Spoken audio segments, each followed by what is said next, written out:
Selamat hari Minggu.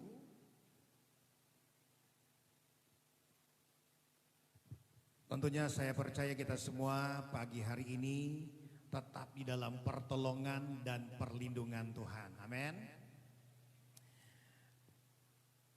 Pagi hari ini saya ingin berbagi atau membagi kepada kita semua tentang doa yang berkenan kepada Tuhan.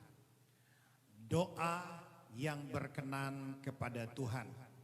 Sebelum itu kita akan membaca satu pembacaan di dalam 1 Tesalonika Fatsalnya yang kelima, ayatnya yang ke-17. 1 Tesalonika 5 ayat 17. Kita akan baca secara bersama-sama ayat ini. 1, 2, 3. Tetaplah berdoa. Ayat ini hanya singkat, pendek. Tetapi apa yang dikandung dalam ayat ini, apa yang terkandung dalam ayat ini menceritakan tentang apa yang harus kita kerjakan, apa yang harus kita buat, apa yang harus kita lakukan di hadapan Tuhan. Judul dari renungan firman Tuhan atau firman Tuhan pada pagi hari ini adalah doa yang berkenan kepada Allah. Doa yang berkenan. Kalau berbicara doa yang berkenan, berarti ada doa yang tidak berkenan. Ada doa yang disampaikan dan tidak dapat perkenanan dan tidak berkenan. Nah, doa yang tidak berkenan seperti apa? Mari kita lihat apa yang ditulis dalam Injil Matius pasal yang ke-6. Injil Matius pasal yang ke-6 ayatnya yang ke-5, firman Tuhan berkata begini. Dan apabila kamu berdoa, janganlah berdoa seperti orang munafik. Mereka suka mengucapkan doanya dengan berdiri dalam rumah-rumah ibadat dan pada tikungan-tikungan jalan raya, supaya mereka dilihat orang. Yang pertama adalah doa orang munafik. Doa orang munafik ini dengan motivasi bahwa pada saat mereka berdoa, mereka harus dilihat dan bisa dilihat oleh orang lain. Pada saat mereka berdoa, mereka suka agar supaya orang lain tahu bahwa mereka berdoa. Nah, ini memiliki motivasi yang salah. Seharusnya berdoa memiliki motivasi yang benar.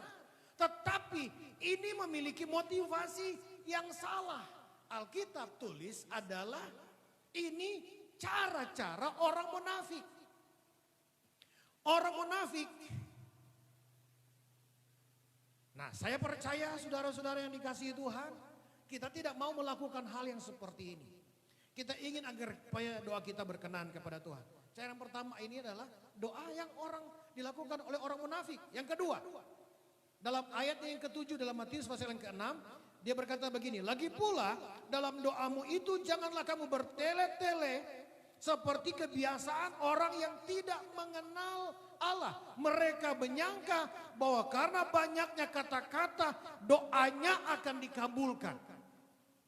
Yang kedua, doa yang tidak berkenan adalah doa yang dilakukan atau disampaikan orang-orang yang tidak mengenal Allah. Nah, caranya adalah dengan berdoa panjang-panjang, bertele-tele, ulang-ulang, kata itu ulang-ulang. Mereka berpikir dengan banyaknya kata-kata yang diucapkan seperti ayat ditulis di sini, dengan banyaknya kata-kata yang diucapkan, bahkan mungkin dengan doa puitis yang disampaikan kepada Tuhan, dengan doa yang pakai intonasi yang baik sekali, bahwa ini doa yang bagus, ini doa yang akan didengar oleh Tuhan. Ini Alkitab katakan orang yang tidak mengenal Tuhan. Orang yang tidak kenal siapa Tuhan. Orang yang sama sekali tidak kenal Tuhan. Nah, saudara kasih dalam Tuhan, ini bukan yang diajarkan oleh Yesus.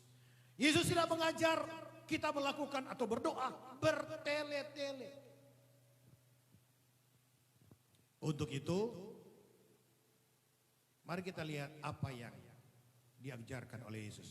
Ada doa yang berkenan. Nah, doa yang berkenan seperti apa? Mari kita mulai baca ayat yang ke-9 dalam Matius pasal yang ke-6. Ayat 9 berkata begini, karena itu berdoalah demikian. Yang pertama dikatakan ini, Bapa kami yang di surga. Kenapa dikatakan Bapa kami yang di surga? Nah, saudara dalam Tuhan, ini terkenal sekali dengan disebut doa Bapa kami. Bukan berarti bahwa doa yang paling benar adalah doa Bapa kami ini. Bukan seperti itu maksud saya. Karena ada mungkin kita memahami bahwa doa makan doa Bapa kami, doa tidur doa Bapa kami, doa perjalanan doa Bapa kami. Karena itu seperti yang diajarkan Yesus. Tapi kita lihat strukturnya. Kenapa dikatakan Bapa kami yang di surga? Pertama, alamatnya harus pasti, jelas.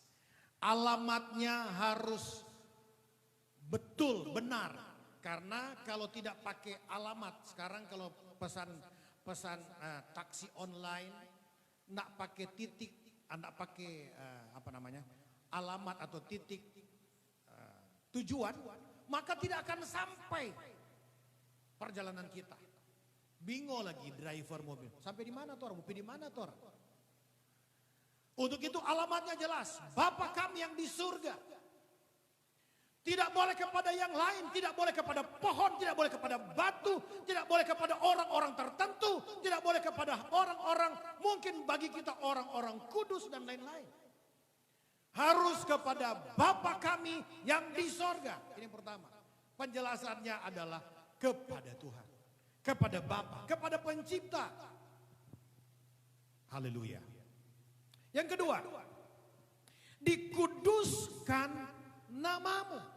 Kata dikuduskan di sini ke dalam pengertian bahasa yang lain menggunakan kata hagiaso.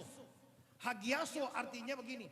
Kita harus betul-betul mengkuduskan Tuhan, menyucikan nama Tuhan. Tidak boleh sembarangan saja.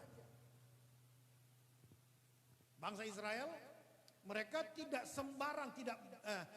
sembarang menyebut nama Tuhan.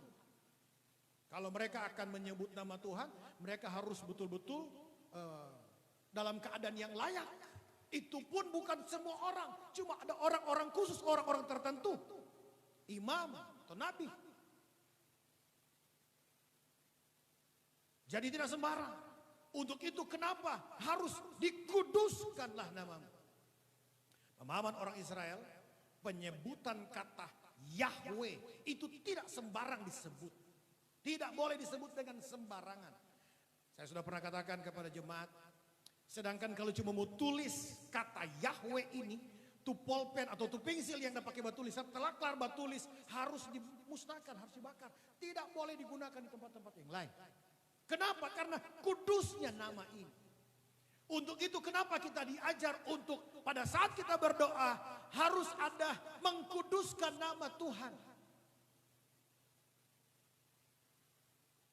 Pada waktu itu ada agama-agama atau kepercayaan-kepercayaan atau ada kepercayaan-kepercayaan dari bangsa-bangsa tentang bagaimana dewa-dewa mereka.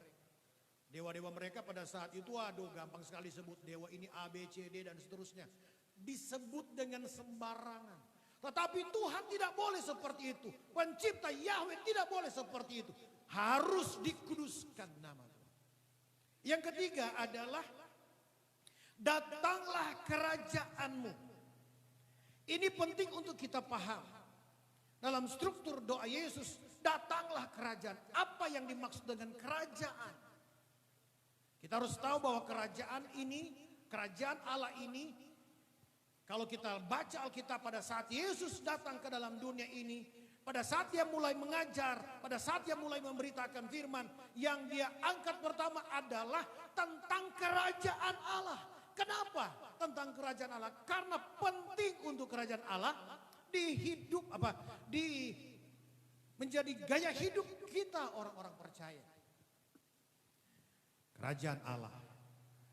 Dalam kerajaan Allah ini Yesus raja, kita adalah warga kerajaan. Sebagai raja, dia wajib dan harus mengatur seluruh hidup kita. Tidak boleh dalam kerajaan Allah ini Yesus itu menjadi nomor sekian, tetapi dia harus jadi utama yang mengatur hidup kita. Karena kalau dia yang mengatur hidup kita akan terarah, dipimpin. Dia akan atur hidup kita sesuai dengan kehendaknya. Dan sebagai orang-orang dalam kerajaan Allah harus dan wajib melakukan apa yang dia atur. Karena dalam bagian selanjutnya dikata begini, jadilah kehendakmu di bumi seperti di surga. Artinya kita mempersilahkan bahwa kehadiran Tuhan, kita mempersilahkan bahwa apa yang menjadi kehendak Tuhan terjadi dalam kerajaan.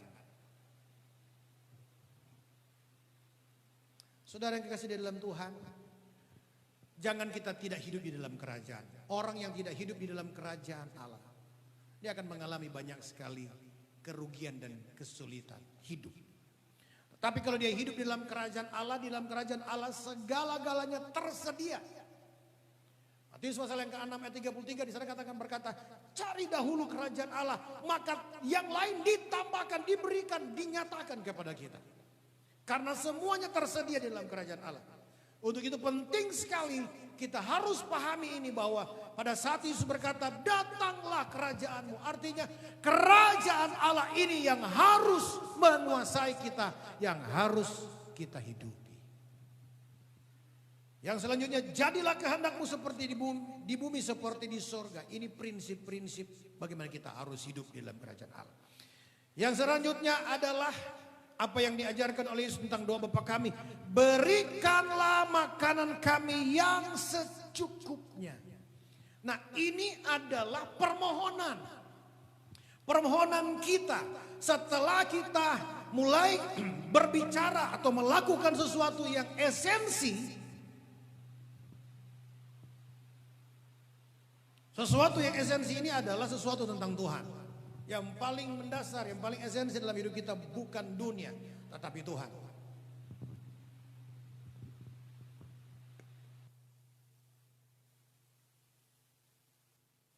Pada saat kita melakukan sesuatu yang esensi, maka hal esensi ini yang menguasai hidup kita. Esensi dalam kehidupan kita orang percaya adalah Tuhan. Nah sekarang pada saat kita telah melakukan hal itu, maka kita memberikan permohonan. Berikanlah kepada kami makanan kami yang secukupnya. Hanya bagian kecil saja saudara-saudara. Hanya bagian yang ini yang akan kita minta. Seringkali kita berdoa, permohonan mengenai diri kita ini, itu yang mendominasi doa kita. Mulai dari pagi kita sudah berdoa, Tuhan kita pengen hidup begini Tuhan. Tuhan kita pengen hidup begini. Tuhan kita pengen hidup begini. Permohonan yang kita sampaikan dari pagi sampai pagi. Permohonan untuk kita. Yesus mengajarkan bukan ini. Yesus mengajarkan bahwa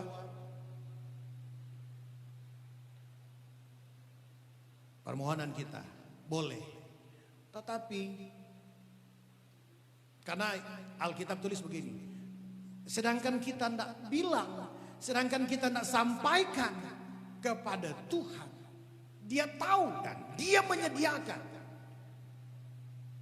Kita harus percaya tentang providensi Allah akan hidup kita. Dia mengerjakan, dia menyatakan pemeliharaan. Saudara kasih dalam Tuhan, mari kita lihat tentang apa yang harus kita lakukan. Berikanlah makanan kami yang secukupnya.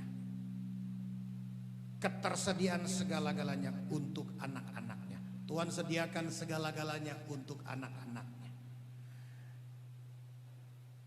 Bagian selanjutnya dalam doa ini, ampunilah kami akan kesalahan kami. Nah ini menyangkut tentang bagaimana kita melihat orang lain. Karena di sini berkata, ampunilah kami akan kesalahan kami seperti kami telah mengampuni.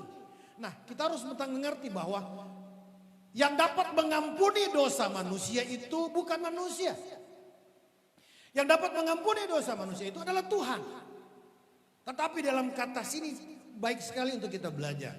Di sana katakan, ampunilah kami akan kesalahan. Kata kesalahan dalam bahasa Yunani dia menggunakan kata opeilema. Opeilema ini dalam bahasa Inggris dikatakan debt atau hutang. Kata kesalahan. Ampunilah hutang kami. Nah, saudara kasih dalam Tuhan, kita harus tahu bahwa Yesus mati di atas kayu salib. Dia menghapus dosa kita.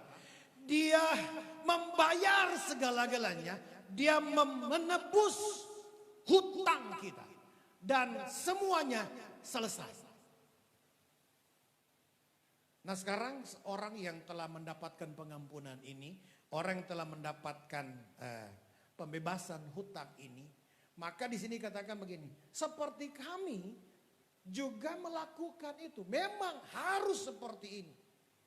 Di dalam Alkitab ada contoh, ada seorang yang bermohon kepada raja. Raja, kita punya hutang banyak. Dia bermohon kepada raja, akhirnya raja menghapus hutangnya. Setelah dia keluar, dia baku dapat dengan orang yang berhutang padanya. Dia langsung cekek tangka, cekek pukul mungkin. Bayar menapi hutang. Ya udah minta maaf, kita belum dapat bayar. Tapi nah, dia serahkan kepada algojo, pukul. Akhirnya raja yang memberikan pengampunan ini tahu dia begitu. Panggil. Akhirnya dia kena hal yang sama. Nah, saudara salam Tuhan, kalau kita dapat melakukan apa yang Tuhan mau, maka kita adalah orang-orang yang telah merdeka, orang-orang yang telah dihapus hutangnya. Haleluya. Orang-orang yang telah dihapus hutang kita dari kita telah melakukan kesalahan. Dalam pekerjaan menghapus dosa hanya dapat dilakukan oleh Yesus saja. Manusia tidak dapat mengerjakan ini. Manusia sehebat apapun tidak dapat menghapus dosa manusia. Kita juga tidak dapat menyogok untuk menghapus dosa kita.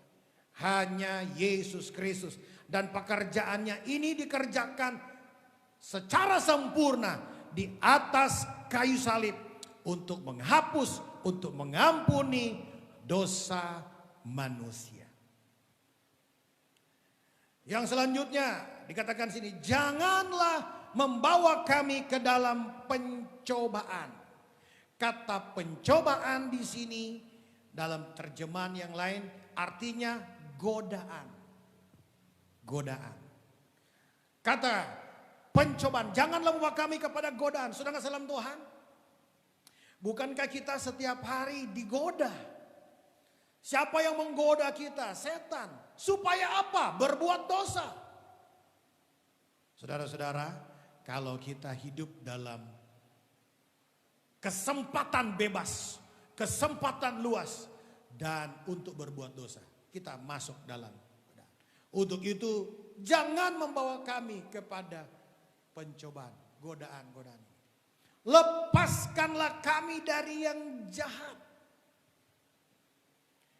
Kata jahat ini adalah sesuatu yang sangat menyedihkan atau memilukan. Ini harus dilepaskan dari orang-orang percaya. Tidak boleh ada seperti ini. Sesuatu yang sangat memilukan. Kata Yunani mengatakan poneros. Poneros ini adalah sesuatu yang sangat menyedihkan, sesuatu yang sangat memilukan. Bagaimana sesuatu yang sangat menyedihkan dan memilukan? Saudara pernah sedih? Mungkin gambarannya sedihnya begini. Saudara punya uang 1 miliar dan 1 miliar itu hilang tanpa bekas. Sedih sekali. Memilukan ini begini, kalau saudara kena sakit gigi. Sakit gigi kong sakit sekali. Aduh. Memilukan sekali.